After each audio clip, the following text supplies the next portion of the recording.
Some front page news for you this morning from the paper's Washington Times. This morning at the headline, "Disgusted Democrat, not Russians, are getting the blame for this WikiLeaks." A WikiLeaks figure is claiming that he received leaked Clinton campaign emails from a disgusted Democratic whistleblower, while the White House continued to blame Russian hackers Wednesday for meddling in the presidential election and asserted that Donald Trump was obviously aware of Moscow's efforts on his behalf. Craig Murray, a former British ambassador to Uzbekistan and a close associate of WikiLeaks founder Julian Assange, said in a report by the Daily Mail that he flew to Washington for a clandestine handoff with one of the email sources in September. He said he received a package in a wooded area near American University. Neither of the leaks came from the Russians. Mr. Murray told a British newspaper the source had legal access to the information. The documents came from inside leaks, not hacks. So that on the front page of the Washington Times. And then there is also this on the front page. Anti-Trump activists seize the GOP elector defections. State officials scrambled Wednesday to uphold the Electoral College process as a Harvard Law School professor insisted that he was closing in on enough Republican defectors to upend President-elect Donald Trump. Professor Lawrence Lessig said his group, Electors Trust, and two other organizations advising electors behind the scenes have found 20 to 30 Republicans who are considering withholding their vote for Mr. Trump at the Monday ceremony. That's this Monday coming up. An exodus of 37 electors would put Mr. Trump at 269 electoral votes, one shy of the 270 needed to make his win official and throw the decision to the Republican-controlled House. So that in the Washington Times. Did the CIA ever get back to you about the... Excuse me? Did the CIA ever get back to you about Russia? No, they have not. I have not heard anything from the CIA. And to me, what happened has been disgraceful. Whatever conclusion they want to come up with is one thing. There is no CIA conclusion. The CIA has repeatedly told us that they have no idea what the intent was. They think if there is an intent, it was just to disrupt the election, to create confusion, and cast a cloud over the winner. And right now, certain elements of the media, certain elements of the intelligence community, and certain politicians are really doing the work of the Russians because they're creating this uncertainty over the election. This is just several days before the Electoral College. I've been in briefing after briefing, and even in the public statements, the Director of National Intelligence, the Director of the FBI have all said that they don't know what the motive is. If there is a motive, it was just to disrupt the election, not to prefer one candidate over the other. And to suddenly have appear in the Washington Post and the New York Times, the intelligence community, the CIA, has concluded this. Who in the CIA? Is it John Brennan? Is it some rogue person behind a desk somewhere? This is almost the CIA, people in the intelligence community using disinformation tactics against the President-elect of the United States. And that is just disgraceful. And the fact that they wouldn't even show up today for an intelligence committee briefing to tell us who is saying these things and who's not is disgrace. So anyway, Chairman Laval and I met with President-elect Trump. It was a very productive meeting. Belief is that, yes, I do think the Russians were involved as far as hacking the Democratic National Committee. I'm not certain where they were as far as Podesta. That's not clear. But I do know that all of the intelligence agencies that have briefed us up till now have said they do not know what the motive was other than to just disrupt the election and create doubt among the American people so that no matter who won, there will be a cloud over that person. So Putin or the Russians have succeeded because right now the media and certain Democrats in Congress and certain elements of the intelligence community are in effect doing what Putin wanted them to do, and that's to put a doubt in the cloud of the president-elect. I would say the same thing for Hillary Clinton, who had been elected. The mainstream media has been pushing the narrative the Russians hacked, meddled, and interfered with the United States presidential election weeks ago. The problem is no one has provided exclusive evidence and provocative evidence to the point like the group Veterans Intelligence Professionals for Sanity, and they agree everything is messed up. The group says the NSA would have detected any hack. They put out a statement saying, in sum, given what we know of NSA's existing capabilities, it beggars belief that NSA would be unable to identify anyone, Russian or not, attempting to interfere in a U.S. election by hacking. In other words, they should know. They go on to say the alleged hacking servers, quote, were in fact not hacked, and the emails disclosed by WikiLeaks and other sites were leaked. Big difference. And there are many more dissenting voices tonight as well. RT's Alexei Yaroshavsky has the story. This week, former UK ambassador to Uzbekistan dropped a bombshell related to the alleged Russian hacking.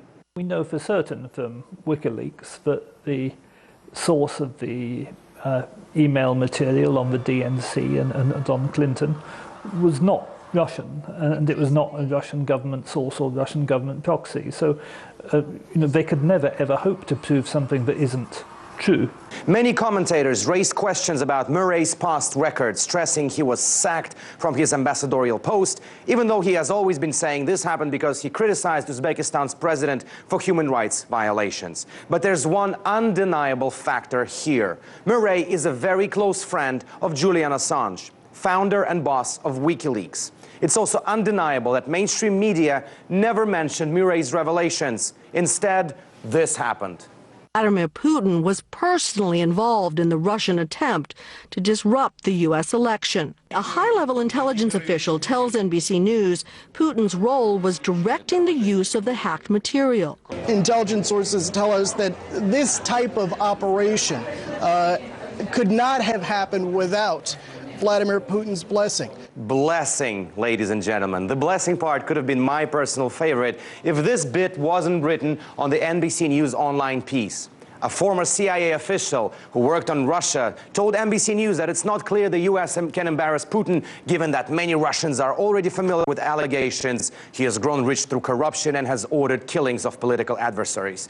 But a currently serving U.S. intelligence official, says NBC, said that there are things Putin is sensitive about, including anything that makes him seem weak. And here's the timely reminder that this mystical U.S. intel official, who apparently crawled inside Putin's head, told this to the network where such fairy tale fantasies are aired with a serious face. Let's say hypothetically that we've got some incredible intel on how we're going to outflank Russia in that military fight. Or we've got some incredible intel about what Russia is going to do next because we've got a spy high up in the Russian government who has secretly fed us that information. Would you tell President-elect Donald Trump that information? Would you tell him the name of the spy that we've got in Putin's inner circle, hypothetically? It might seem as a never-ending comedy show, but here comes the serious part. Following that MSNBC story, the Democratic Senatorial Campaign Committee sent out a fundraising email saying, CIA concluded that Russians hacked us. Now it's clear that Putin personally orchestrated this, according to MSNBC. So please donate, donate, donate, friends. Asking for donations after claims which have not been backed by a single piece of evidence might seem that those sending out that email are scratching the bottom of the barrel. But in the world of today, there's always something lower. Alexei Yaroshavsky, RT, reporting from Washington, D.C. As you can see, the intelligence war continues over the alleged hacking by the Russians. FBI Director James Comey told Donald Trump there is no credible evidence Russia influenced the outcome of the election. As you saw, NBC is reporting unnamed sources claiming President Putin was directly involved in the hacking. The Kremlin responded saying it was nonsense. The drama continues tonight with our political panel. Farron Cousins, Ring of Fire Radio, joins us tonight. Also, Frank McCarthy, GOP strategist of the Killeen Group. Gentlemen, great to have you with us tonight. A development today is that White House Press Secretary Josh Earnest has come out and almost for the third day in the row made this admission, demanding that Donald Trump accept the intelligence of the CIA. This now is starting to be a battle of credibility between Obama and Trump. Bottom line, somebody in all of this is not telling the truth. Whether it be the Russians or the CIA or these unnamed sources or mainstream media, there's a liar in the group somewhere. We do know that because that's the only way we're going to get to the truth, because we've got conflicting stories everywhere. But let's talk about the President of the United States, Frank. Donald Trump is not the president. Barack Obama is the president. He still has a hell of a lot of power. What should he do at this point? At this point, I think it's evident what he is doing is trying to undermine President-elect Trump. And that's what this entire thing seems to be designed to do. And the fact that, as Alexei pointed out in the previous segment, the DNC seems to be in complete cahoots with what is going on now. I think what he needs to do is hand it over to his successor, hand it over to Congress. And he's even, messing that up because Devin Nunes, the chairman of the Intelligence Committee, along with Congressman Peter King, were upset yesterday and today because they were supposed to get an intelligence briefing from the intelligence agencies, who then canceled that. Why? Because there's no consensus on what this information is, only unnamed sources. Farron, the American people are supposed to believe unnamed sources and trust the mainstream media. Your thoughts? Well, it's interesting. A week ago, everybody was up in arms about this proliferation of fake news, considering that it almost got people killed in Washington, D.C. in a pizzeria. And now we're supposed to blindly believe the Washington Post and New York Times when they say that we have these unnamed sources. You're just going to have to trust us. That is ridiculous. And NBC right now is trying to push this myth because they know that the election's over, so all their election coverage ratings are gone. Their ratings have been falling for 2 years now, so they need to do something else. And they were the Hillary pushers, so now they're trying to, one, kind of get that retribution. They've still got the sour grapes over Hillary's loss. And two, they need more ratings. So of course they're going to say that Russia did something bad. Maybe we need to go to war, but tune in next hour and we'll tell you what that's going to be. Plus it sells advertising. The advertisements running on the network. You've got Lockheed, Boeing, people who make big money off of war. That's all it is for them, ratings and ad money. Sometimes you can't see the forest because of the trees. The American people need to be reminded that Donald Trump has no power right now. He can't tell the Congress what to do. He can't order the intelligence agencies to dig deeper. He can't say, bring me your source. They can ignore him. He's not the commander-in-chief right now. So he can tweet, and he's asking a very relevant question. He tweeted today, if Russia or some other entity was hacking, why did the White House wait so long to act? Question mark. Why did they only complain after Hillary lost? This is a valid point. We've been talking about it for a week, Frank. Isn't it the president's responsibility, or was there a political calculation here before the election? But now, all of a sudden, it's compromising America's position in the world, and who knows where we're going to go. I mean, the president had a responsibility. And he's abdicating his responsibility, isn't he? Completely and utterly. And, and maybe it's because Trump keeps overshadowing him, right? TPP, he killed it with tweets and with a video. He is, the president is in power and did nothing for those carrier workers. He came in and he's supporting those carrier workers. There's just time after time, opportunity after opportunity, the president is falling apart. I noticed that on the Republican side, it's McCain, it's Graham, it's Marco Rubio. Where are the rest of the Republicans on this? It doesn't seem like nobody wants to take on Trump on this until they get a named source. Right. Well, that's what Chairman Devin Nunes said in the House, right? He said, we want an intelligence briefing.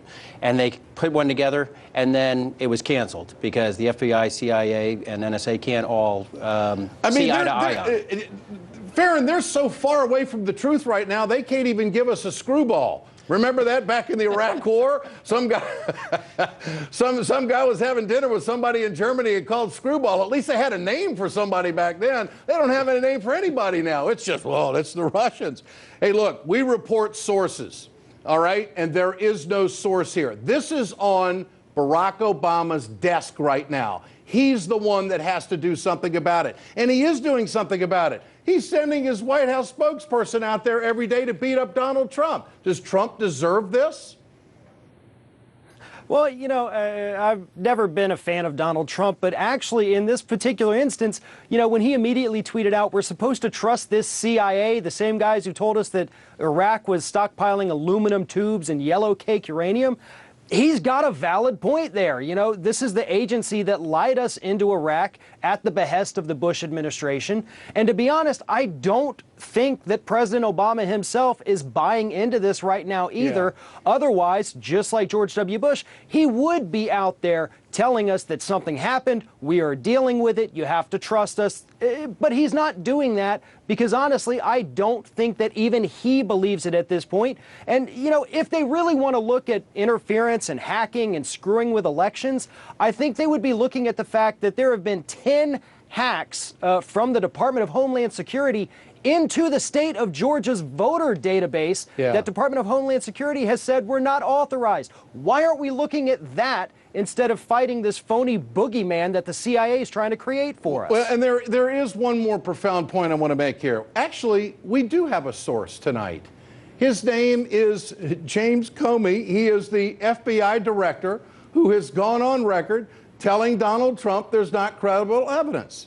So it would seem to me that maybe President Obama would come out to the podium tomorrow and say that his FBI director is off his rocker because everybody in the mainstream media is listening to the White House spokesperson. I mean, it's easy to get to the bottom of this. We finally have a name. What about that, Frank? Well, we have another name, Julian Assange. He told Fox News yesterday that that wasn't his source, and he's never lied to the media before. And if we really, I'll pick up on Dylan's point, which was that, you know, what he was getting at. If we want to look at election fraud, we should be looking at other places. Let's start in Detroit, where we have numerous precincts, had more votes than actual people that lived in those places. All right, let's get started there. Frank McCarthy and also Farron Cousins. Gentlemen, thanks for joining us tonight. Hi everybody, my name is Mike. This is my YouTube page, Mox News. Thanks for tuning in.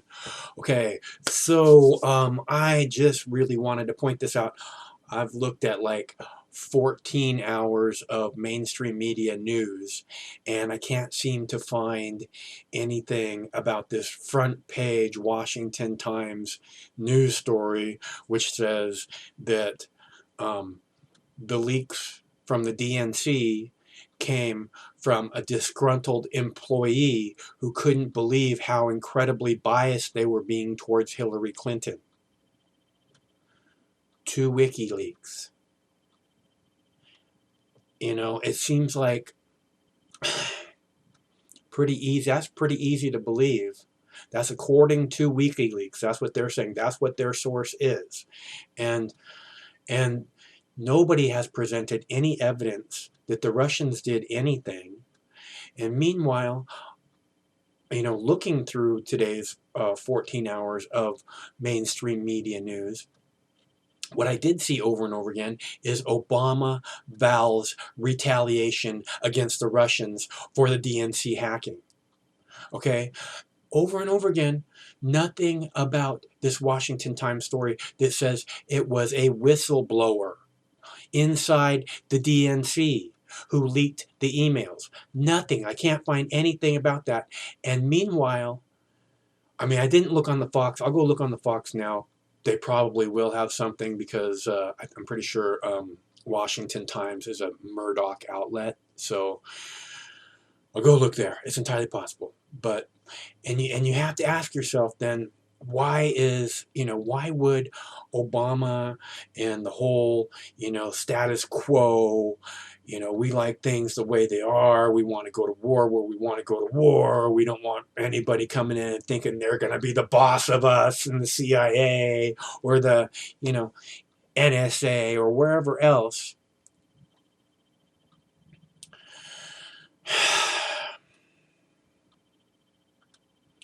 So I thought it was really important to point out. And then Peter King today explained it after meeting with Donald Trump. He came to the press stakeout at Trump Towers and explained that the CIA and the White House, and the mainstream media are all doing their best to cast a shadow of doubt over the election. And why would they do that? Because what I'm hearing is that they're trying to get the Electoral College to block Donald Trump from becoming president and nominate some other Republican to become president. Like Paul Ryan, let's say, somebody who's good with the CIA, and whatever it is they want to do, he's good with that. And whatever, the military-industrial complex wants next, whatever Israel wants, basically, what Israel gets, which seems to be how Donald Trump is anyways. I mean, from what I'm hearing, I don't know. It's just insane where we're at right now. That Barack Obama could be this kind of player, Peter King, he spelled it out. The CIA is trying to cast a shadow of doubt over the election. And I'm not a Trump fan. I'm not a Trump voter. I'm not a Trump supporter. Fox News endorsed someone else, which turned out to be a joke candidate. But whatever. My cock for president. That's all I'm saying. All right, so, and I just thought this was important in case the rest of you guys didn't see this, the whole Washington Times and the disgruntled DNC guy leaking the emails to WikiLeaks. I thought you'd want to see that. So, I am having issues with the holidays, and I'm really sorry. It's my first holiday without my mom, and I'm really missing my mom. And the other thing that I really want to say to you is that if you can, you should call your mom and just let her know, what a big difference she made in your life. How wonderful she is, and that you're really glad that you had her for a mom. I would recommend you do that if you can. Often. It's a really good idea. Okay, so I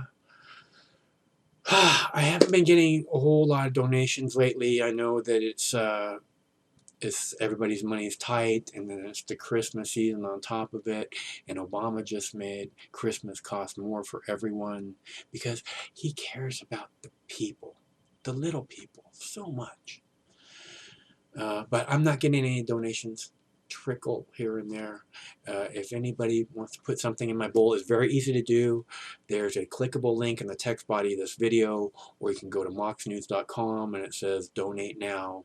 Very easy. And I super appreciate it. It's the reason Mox News has been able to stay on YouTube for 10 years now, for over 60,000 videos published. Keep getting out whatever information we can to try and help open the eyes of those who have little dust in them. So thanks for tuning in, and thanks for your continued support. It's because of you guys that Mox News is going on into 2017 to cover Donald Trump, President Donald Trump, if the Electoral College allows it. And I hope that you look forward to Mox News being in place to do so, because it's only because of your support that Mox News will be in place in 2017 to cover President Donald Trump. So thanks again. My name's Mike. This is my YouTube page, Mox News. Stay cool. One of these days this war is going to end, which was never going to happen under Hillary Clinton. We know that for sure.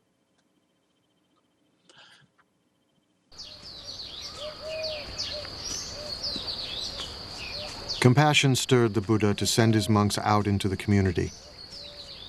Sworn to chastity and poverty, they wandered the roads, bringing the Buddha's teachings into the world.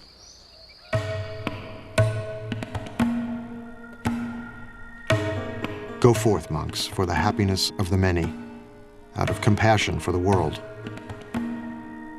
There are beings whose eyes have little dust on them, who will perish if they do not hear the teaching. But if they hear the teaching, they will gain liberation. The monks exist by begging. We think of begging as kind of a bad thing. Begging in this tradition is a good thing. It's a sign of spiritual purity. You're not allowed to beg tomorrow's lunch today. Only today's lunch. Then you can't eat from noon until dawn the next day. Then you have to go out and get another lunch. And then in exchange for lunch, you give a lecture. Unless they say we don't want to hear about it, then you don't. But that's the only thing but that forces you to interact with the lay community. And if you're not serving them, if you're not doing something useful for them, they won't put anything in your bowl, and that will be the end of your community.